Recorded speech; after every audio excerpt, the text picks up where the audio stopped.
राधे राधे। प्रणाम सभी को। वसुदेव सुतं देवं कंसचाणूरमर्दनं देवकी परमानंदं कृष्णं वंदे जगद्गुरुं। श्री कृष्णं वंदे जगद्गुरुं। इससे पहले वाले वीडियो में श्लोक संख्या 18 तक की चर्चा हो गई थी। अब आगे 19वां श्लोक। स्वरूप में स्थिर हुए चित्त की क्या स्थिति होती है, इसको आगे के श्लोकों में दीपक के दृष्टांत से स्पष्ट बताते हैं। यथा दीपो निवातस्थो नेंगते सोपमा स्मृता योगिनो यत चित्तस्य युञ्जतो योगमात्मनः। जैसे स्पंदन रहित वायु के स्थान में स्थित दीपक की लो चेष्टा रहित हो जाती है, योग का अभ्यास करते हुए वश में किए हुए चित्त वाले योगी के चित्त की वैसी ही उपमा कही गई है। व्याख्या। यथा दीपो निवातस्थो युञ्जतो योगमात्मनः। जैसे सर्वथा स्पंदन रहित वायु के स्थान में रखे हुए दीपक की लौ थोड़ी सी हिलती डुलती नहीं है, ऐसे ही जो योग का अभ्यास करता है, जिसका मन स्वरूप के चिंतन में लगता है और जिसके चित्त को अपने वश में कर रखा है, उस ध्यान योगी के चित्त के लिए भी दीपक की लौ की उपमा दी गई है। तात्पर्य है कि उस योगी का चित्त स्वरूप में ऐसा लगा हुआ है कि उसमें एक स्वरूप के सिवाय दूसरा कुछ भी चिंतन नहीं होता। पूर्व श्लोक में जिस योगी के चित्त को विनयित कहा गया है, उस वशीभूत किए हुए चित्त वाले योगी के लिए यहाँ यत चित्तस्य पद आया है। कोई भी स्थान वायु से सर्वथा रहित नहीं होता, वायु सर्वत्र रहती है। कहीं पर वायु स्पंदन रूप में रहती है और कहीं पर निस्पंदन रूप में रहती है। इसलिए यहाँ निवातस्थ कहीं पर पद वायु इसलिए यहाँ निवातस्थ पद वायु के अभाव का वाचक नहीं है, प्रत्युत स्पंदित वायु के अभाव का वाचक है। यहाँ उपमेय चित्त को पर्वत आदि स्थिर अचल पदार्थों की उपमा न देकर दीपक की लौ की ही उपमा क्यों दी गई? दीपक की लौ तो स्पंदित वायु से हिल भी सकती है, पर पर्वत कभी हिलता ही नहीं, अतः पर्वत की ही उपमा देनी चाहिए थी। इसका उत्तर यह है कि पर्वत स्वभाव से ही स्थिर अचल और प्रकाशहीन है, जबकि दीपक की लौ स्वभाव से चंचल और प्रकाशमान है। चंचल वस्तु को स्थिर रखने में विशेष कठिनता पड़ती है। चित्त भी दीपक की लौ के समान स्वभाव से ही चंचल है, इसलिए चित्त को दीपक की लौ की उपमा दी गई है। दूसरी बात, जैसे दीपक की लौ प्रकाशमान होती है, ऐसे ही योगी के चित्त की परमात्मा तत्व में जागृति रहती है। यह जागृति सुषुप्ति से विलक्षण है। यद्यपि सुषुप्ति और समाधि इन दोनों में संसार की निवृत्ति समान रहती है, तथापि सुषुप्ति में चित्तवृत्ति अविद्या में लीन हो जाती है, अतः उस अवस्था में स्वरूप का भान नहीं होता, परंतु समाधि में चित्तवृत्ति जागृत रहती है, अर्थात चित्त में स्वरूप की जागृति रहती है। इसलिए यहाँ दीपक की लौ का दृष्टांत दिया गया है। इसी बात को चौथे अध्याय के 27वें श्लोक में ज्ञान दीपिते पद से कहा है। जिस अवस्था में पूर्णता प्राप्त होती है, उस अवस्था का आगे के श्लोकों में स्पष्ट वर्णन करते हैं। यत्रोपरमते चित्तम निरुद्धम योग सेवया यत्र चैवात्मनात्मानं पश्यन्नात्मनि तुष्यति। योग का सेवन करने से जिस अवस्था में निरुद्ध चित्त उपराम हो जाता है तथा जिस अवस्था में स्वयं अपने आप से अपने आप को देखता हुआ अपने आप में ही संतुष्ट हो जाता है। व्याख्या। यत्रोपरमते चित्तम पश्यन्नात्मनि तुष्यति। ध्यान योग में पहले मन को केवल स्वरूप में ही लगाना है, यह धारणा होती है। ऐसी धारणा होने के बाद स्वरूप के सिवाय दूसरी कोई वृत्ति पैदा हो भी जाए तो उसकी उपेक्षा करके उसे हटा देने और चित्त को केवल स्वरूप में ही लगाने से जब मन का प्रवाह केवल स्वरूप में ही लग जाता है, तब उसको ध्यान कहते हैं। ध्यान के समय ध्याता, ध्यान और ध्येय यह त्रिपुटी रहती है, अर्थात साधक ध्यान के समय अपने को ध्याता मानता है, स्वरूप में तद्रूप होने वाली वृत्ति को ध्यान मानता है और साध्य रूप स्वरूप को ध्येय मानता है। तात्पर्य है कि जब तक इन तीनों का अलग अलग ज्ञान रहता है, तब तक वह ध्यान कहलाता है। ध्यान में ध्येय की मुख्यता होने के कारण साधक पहले अपने में ध्यातापन भूल जाता है, फिर ध्यान की वृत्ति भी भूल जाता है। अंत में केवल ध्येय ही जागृत रहता है। इसको समाधि कहते हैं। यह संप्रज्ञात समाधि है जो चित्त की एकाग्र अवस्था में होती है। इस समाधि के दीर्घकाल के अभ्यास से फिर असंप्रज्ञात समाधि होती है। इन दोनों समाधियों में भेद यह है कि जब तक ध्येय का नाम और नाम नामी का संबंध, ये तीनों चीज़ें रहती है, तब तक वह संप्रज्ञात समाधि होती है। इसी को चित्त की एकाग्र अवस्था कहते हैं। परंतु जब नाम की स्मृति न रहकर केवल नाम ही रह जाता है, तब वह असंप्रज्ञात समाधि होती है। इसी को चित्त की निरुद्ध अवस्था कहते हैं। निरुद्ध अवस्था की समाधि दो तरह की होती है, सबीज और निर्बीज। जिसमें संसार की सूक्ष्म वासना रहती है वह सबीज समाधि कहलाती है। सूक्ष्म वासना के कारण सबीज समाधि में सिद्धियां प्रकट हो जाती हैं। ये सिद्धियां सांसारिक दृष्टि से तो ऐश्वर्य है, पर पारमार्थिक दृष्टि से चेतन तत्व की प्राप्ति में विघ्न है। ध्यान योगी जब इन सिद्धियों को निस्तत्व समझकर इनमें उपराम हो जाता है, तब उसकी निर्बीज समाधि होती है, जिसका यहाँ इस श्लोक में निरुद्धम पद से केवल संकेत किया गया है। ध्यान में संसार के संबंध से विमुख होने पर एक शांति, एक सुख मिलता है, जो कि संसार का संबंध रहने पर कभी नहीं मिलता। संप्रज्ञात समाधि में उससे भी विलक्षण सुख का अनुभव होता है। इस संप्रज्ञात समाधि से भी असंप्रज्ञात समाधि में विलक्षण सुख होता है। जब साधक निर्बीज समाधि में पहुंचता है, तब उसमें बहुत ही विलक्षण सुख आनंद होता है। योग का अभ्यास करते करते चित्त निरुद्ध अवस्था निर्बीज समाधि से भी उपराम हो जाता है, अर्थात योगी उस निर्बीज समाधि का भी सुख नहीं लेता, उसके सुख का भोक्ता नहीं बनता। उस समय वह अपने स्वरूप में अपने आप का अनुभव करता हुआ अपने आप में संतुष्ट होता है। उपरमते, इस पद का तात्पर्य है कि चित्त का संसार में तो प्रयोजन रहा नहीं और स्वरूप को पकड़ सकता नहीं, कारण कि चित्त प्रकृति का कार्य होने से जड़ है और स्वरूप चेतन है। जड़ चित्त चेतन स्वरूप को कैसे पकड़ सकता है? नहीं पकड़ सकता, इसलिए वह उपराम हो जाता है। चित्त के उपराम होने पर योगी का चित्त से सर्वथा संबंध विच्छेद हो जाता है। तुष्यति कहने का तात्पर्य है कि उसके संतोष का दूसरा कोई किंचित मात्र भी कारण नहीं रहता, केवल अपना स्वरूप ही उसके संतोष का कारण रहता है। इस श्लोक का सार यह है कि अपने द्वारा अपने में ही अपने स्वरूप की अनुभूति होती है। वह तत्व अपने भीतर जो का त्यों है। केवल संसार से अपना संबंध मानने के कारण चित्त की वृत्तियां संसार में लगती है, जिससे उस तत्व की अनुभूति नहीं होती। जब ध्यान योग के द्वारा चित्त संसार से उपराम हो जाता है, तब योगी का चित्त से तथा संसार से सर्वथा संबंध विच्छेद हो जाता है। संसार से सर्वथा संबंध विच्छेद होते ही उसको अपने आप में ही अपने स्वरूप की अनुभूति हो जाती है। विशेष बात, जिस तत्व की प्राप्ति ध्यान योग से होती है, उसी तत्व की प्राप्ति कर्म योग से होती है, परंतु इन दोनों साधनों में थोड़ा अंतर है। ध्यान योग में जब साधक का चित्त समाधि के सुख से भी उपराम हो जाता है, तब वह अपने आप में संतुष्ट हो जाता है।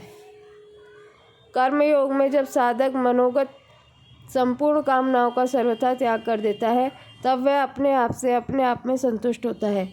ध्यान योग में अपने स्वरूप में मन लगने से जब मन स्वरूप में तदाकार हो जाता है, तब समाधि लगती है। उस समाधि से भी जब मन उपराम हो जाता है, तब योगी का चित्त से संबंध विच्छेद हो जाता है और वह अपने आप में संतुष्ट हो जाता है। कर्म योग में मन, बुद्धि, इंद्रियां, शरीर और पदार्थों का और संपूर्ण क्रियाओं का प्रवाह केवल दूसरों के हित की तरफ हो जाता है। तब मनोगत संपूर्ण कामनाएं छूट जाती है। कामनाओं का त्याग होते ही मन से संबंध विच्छेद हो जाता है और वह अपने आप में संतुष्ट हो जाता है। परिशिष्ट भाव, मन आत्मा में नहीं लगता, प्रत्युत उपराम हो जाता है, कारण कि मन की जाति अलग है और आत्मा की जाति अलग। मन अपरा प्रकृति है और आत्मा परा प्रकृति, इसलिए आत्मा ही आत्मा में लगती है। आत्मा आत्मानात्मानं पश्यन्नात्मनि तुष्यति। अपने आप में अपने आप को देखने का तात्पर्य है कि आत्म तत्व परम संवेद्य नहीं है, प्रत्युत स्वसंवेद्य है। मन से जो चिंतन किया जाता है वह मन के विषय का ही चिंतन होता है, परमात्मा का नहीं। बुद्धि से जो निश्चय किया जाता है वह बुद्धि के विषय का ही निश्चय होता है, परमात्मा का नहीं। वाणी से जो वर्णन किया जाता है वह वाणी के विषय का ही वर्णन होता है, परमात्मा का नहीं। तात्पर्य है कि मन बुद्धि वाणी से प्रकृति के कार्य का ही चिंतन, निश्चय तथा वर्णन किया जाता है। प्रत्युत परमात्मा की प्राप्ति मन बुद्धि वाणी से सर्वथा विमुख होने पर ही होती है। यहाँ जिस तत्व की प्राप्ति ध्यान योग से बताई गई है, उसी तत्व की प्राप्ति दूसरे अध्याय के 55वें श्लोक में कर्म योग से भी बताई गई है। अंतर इतना है कि ध्यान योग तो करण सापेक्ष है, पर कर्म योग करण निरपेक्ष साधन है। करण सापेक्ष साधन में जड़ता से संबंध विच्छेद देरी से होता है और इसमें योग भ्रष्ट होने की संभावना रहती है। पूर्व श्लोक में कहा गया है कि ध्यान योगी अपने आप में ही संतोष का अनुभव करता है। अब उसके बाद क्या होता है, इसको आगे के श्लोक में बताते हैं। सुखमात्यंतिकं यत् तद् बुद्धिग्राह्यमतीन्द्रियं वेत्ति यत्र न चैवायं स्थितश्चलति तत्त्वतः। जो सुख आत्यंतिक, अतीन्द्रिय और बुद्धिग्राह्य है, उस सुख का जिस अवस्था में अनुभव करता है और जिस सुख में स्थित हुआ, यह ध्यान योगी तत्व से फिर कभी विचलित नहीं होता।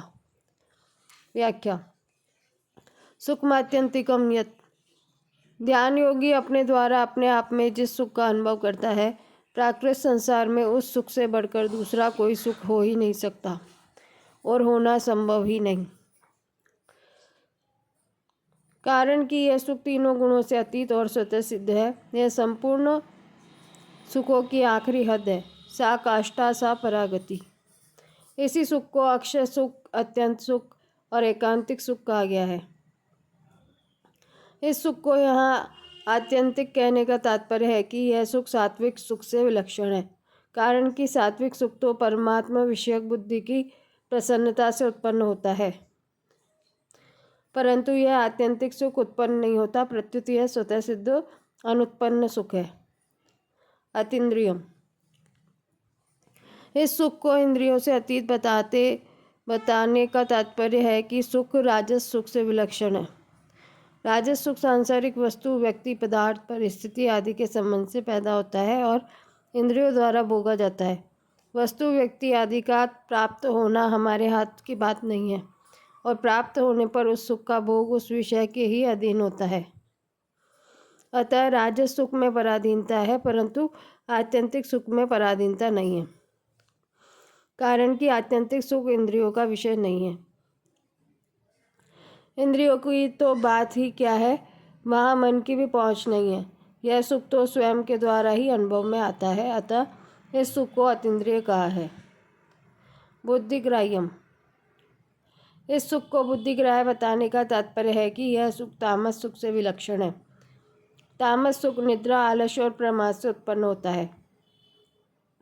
गाढ़ निद्रा में सुख तो मिलता है, पर उसमें बुद्धि लीन हो जाती है। आलस्य और प्रमाद में भी सुख होता है, पर उसमें बुद्धि ठीक ठीक जागृत नहीं रहती तथा विवेक शक्ति भी लुप्त हो जाती है। परंतु इस आत्यंतिक सुख में बुद्धि लीन नहीं होती और विवेक शक्ति भी ठीक जागृत रहती है। पर इस आत्यंतिक सुख को बुद्धि पकड़ नहीं सकती, क्योंकि प्रकृति का कार्य बुद्धि प्रकृति से अतीत स्वरूपभूत सुख को पकड़ ही कैसे सकती है। यहाँ सुख को आत्यंतिक, अतीन्द्रिय और बुद्धिग्राह्य बताने का तात्पर्य है कि यह सुख सात्विक, राजस और तामस सुख से विलक्षण अर्थात गुणातीत स्वरूपभूत है। वेत्ति यत्र न चैवायं स्थितश्चलति तत्त्वतः। ध्यान योगी अपने द्वारा ही अपने आप को सुख का अनुभव करता है और इस सुख में स्थित हुआ वह कभी किंचन मात्र भी विचलित नहीं होता, अर्थात इस सुख की अखंडता निरंतर स्वतः बनी रहती है। जैसे मुसलमानों ने धोखे से शिवाजी के पुत्र संभाजी को कैद कर लिया और उनसे मुस्लिम धर्म स्वीकार करने के लिए कहा, परंतु जब संभाजी ने उसको स्वीकार नहीं किया, तब मुसलमानों ने उनकी आंखें निकाल ली, उनकी चमड़ी खींच ली, तो भी वे अपने हिंदू धर्म से किंचन मात्र भी विचलित नहीं हुए। तात्पर्य यह निकला कि मनुष्य जब तक अपनी मान्यता को स्वयं नहीं छोड़ता तब तक उसको दूसरा कोई छुड़ा नहीं सकता। जब अपनी मान्यता को भी कोई छुड़ा नहीं सकता तो फिर जिसको वास्तविक सुख प्राप्त हो गया है उस सुख को कोई कैसे छुड़ा सकता है, और वह स्वयं भी उस सुख से कैसे विचलित हो सकता है? नहीं हो सकता। मनुष्य उस वास्तविक सुख से, ज्ञान से, आनंद से कभी चलायमान नहीं होता। इससे सिद्ध होता है कि मनुष्य सात्विक सुख से भी चलायमान होता है, उसका समाधि से भी व्युत्थान होता है, परंतु आत्यंतिक सुख से अर्थात तत्व से वह कभी विचलित और व्युत्थित नहीं होता, क्योंकि उसमें उसकी दूरी, भेद, भिन्नता मिट गई और वह अब केवल वह ही वह रह गया। अब वह विचलित और व्युत्थित कैसे हो? विचलित और व्युत्थित तभी होता है जब जड़ता का किंचन मात्र भी संबंध रहता है। जब तक जड़ता का संबंध रहता है तब तक वह एक रस नहीं रह सकता, क्योंकि प्रकृति सदा ही क्रियाशील रहती है। परिशिष्ट भाव। स्वरूप का अनुभव होने पर ध्यान योगी को उस अविनाशी अखंड सुख की अनुभूति हो जाती है जो आत्यंतिक अर्थात सात्विक सुख से विलक्षण, अतीन्द्रिय अर्थात राजस सुख से विलक्षण और बुद्धिग्राह्य अर्थात तामस सुख से विलक्षण है। अविनाशी सुख को बुद्धिग्राह्य कहने का तात्पर्य यह नहीं है कि वह बुद्धि की पकड़ में आने वाला है, कारण कि बुद्धि तो प्रकृति का कार्य है, फिर वह प्रकृति से अतीत सुख को कैसे पकड़ सकती है? इसलिए अविनाशी सुख की बुद्धिग्राह्य कहने पर उसका तात्पर्य सुख को तामस सुख से विलक्षण बताने में है। निद्रा, आलस्य और प्रमाद से उत्पन्न होने वाला सुख तामस होता है।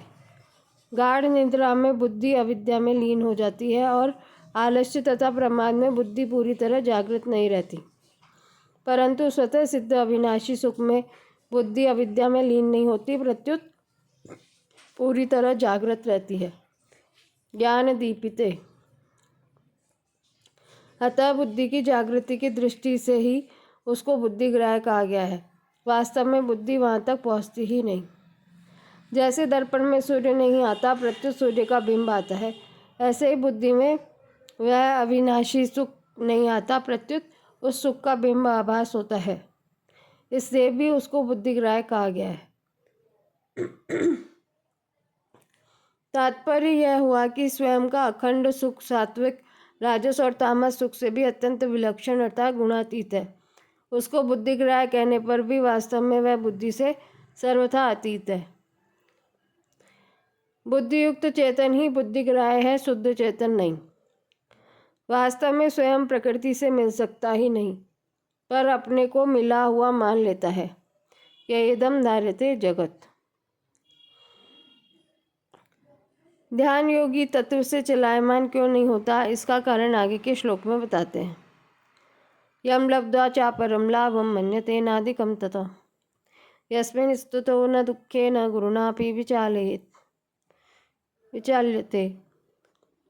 जिस लाभ की प्राप्ति होने पर उससे अधिक कोई दूसरा लाभ उसके मानने में भी नहीं आता और जिसमें स्थित होने पर वह बड़े भारी दुख से भी विचलित नहीं किया जा सकता। व्याख्या। यम लब्ध्वा चापरम लाभम मन्यते नाधिकम ततः। मनुष्य को जो सुख प्राप्त है उससे अधिक सुख दिखता है तो वह उसके लोभ में आकर विचलित हो जाता है। जैसे किसी को 1 घंटे के 100 रुपये मिलते हैं, अगर उतने ही समय में दूसरी जगह 1000 रुपये मिलते हों तो वह 100 रुपये की स्थिति से विचलित हो जाएगा और 1000 रुपये की स्थिति में चला जाएगा। निद्रा, आलस्य और प्रमाद का तामस सुख प्राप्त होने पर भी जब विषयजन्य सुख ज़्यादा अच्छा लगता है, उसमें अधिक सुख मालूम देता है, तब मनुष्य तामस सुख को छोड़कर विषयजन्य सुख की तरफ लपक कर चला जाता है। ऐसे ही जब वह विषयजन्य सुख से ऊंचा उठता है तब वह सात्विक सुख के लिए विचलित हो जाता है, और जब सात्विक सुख से भी ऊंचा उठता है तब वह आत्यंतिक सुख के लिए विचलित हो जाता है। परंतु जब आत्यंतिक सुख प्राप्त हो जाता है तो फिर वह उससे विचलित नहीं होता, क्योंकि आत्यंतिक सुख से बढ़कर दूसरा कोई सुख, कोई लाभ है ही नहीं। आत्यंतिक सुख में सुख की हद हो जाती है। ध्यान योगी को जब ऐसा सुख मिल जाता है तो फिर वह इस सुख से विचलित हो ही कैसे सकता है। यस्मिन् स्थितो न दुःखेन गुरुणापि विचाल्यते। विचलित होने का दूसरा कारण है कि लाभ तो अधिक होता हो पर साथ में महान दुख हो तो मनुष्य उस लाभ से विचलित हो जाता है। जैसे 1000 रुपये मिलते हों पर साथ में प्राणों का भी खतरा हो तो मनुष्य 1000 रुपये से विचलित हो जाता है। ऐसे ही मनुष्य जिस किसी स्थिति में स्थित होता है वहाँ कोई भयंकर आफत आ जाती है तो मनुष्य उस स्थिति को छोड़ देता है। परंतु यहाँ भगवान कहते हैं कि आत्यंतिक सुख में स्थित होने पर योगी बड़े से बड़े दुख से भी विचलित नहीं किया जा सकता। जैसे किसी कारण से उसके शरीर को फांसी दे दी जाए, शरीर के टुकड़े टुकड़े कर दिए जाए, आपस में भिड़ते 2 पहाड़ों के बीच में शरीर दबकर पिस जाए, जीते जी शरीर की चमड़ी उतारी जाए, शरीर में तरह तरह के छेद किए जाए, उबलते हुए तेल में शरीर को डाला जाए, इस तरह के गुरुतर महान भयंकर दुखों के एक साथ आने पर भी वह विचलित नहीं होता। वह विचलित क्यों नहीं किया जा सकता? कारण कि जितने भी दुख आते हैं वे सभी प्रकृति के राज्य में अर्थात शरीर, इंद्रिय, मन, बुद्धि में आते हैं, जबकि आत्यंतिक सुख स्वरूप बोध प्रकृति से अतीत तत्व है। परंतु जब पुरुष प्रकृतिस्थ हो जाता है अर्थात शरीर के साथ तादात्म्य कर लेता है तब वह प्रकृतिजन्य अनुकूल प्रतिकूल परिस्थिति में अपने को सुखी दुखी मानने लग जाता है। जब वह प्रकृति से संबंध विच्छेद करके अपने स्वरूपभूत सुख का अनुभव कर लेता है, उसमें स्थित हो जाता है तो फिर वह प्राकृतिक दुख वहाँ तक पहुँच ही नहीं सकता, उसका स्पर्श ही नहीं कर सकता। इसलिए शरीर में कितनी ही आफत आने पर भी वह अपनी स्थिति से विचलित नहीं किया जा सकता। परिशिष्ट भाव। यह श्लोक सभी साधनों की कसौटी है। कर्मयोग, ज्ञान योग, ध्यान योग, भक्ति योग आदि किसी भी साधन से यह कसौटी प्राप्त होनी चाहिए। अपनी स्थिति समझने के लिए यह श्लोक साधक के लिए बहुत उपयोगी है। जीव मात्र का ध्येय यही रहता है कि मेरा दुख मिट जाए और सुख मिल जाए। अतः इस श्लोक में वर्णित स्थिति साधक मात्र को प्राप्त करनी चाहिए, अन्यथा उसकी साधना पूर्ण नहीं हुई। साधक बीच में अटक न जाए, अपनी अधूरी स्थिति को ही पूर्ण न मान ले, इसके लिए उसको यह श्लोक सामने रखना चाहिए, जिसमें लाभ का तो अंत नहीं और दुख का लेश भी नहीं। ऐसा दुर्लभ पद मनुष्य मात्र को मिल सकता है, परंतु वह भोग और संग्रह में लगकर कितना अनर्थ कर लेता है जिसका कोई पारावार नहीं। अब इससे आगे के श्लोकों की चर्चा कल करेंगे। राधे राधे।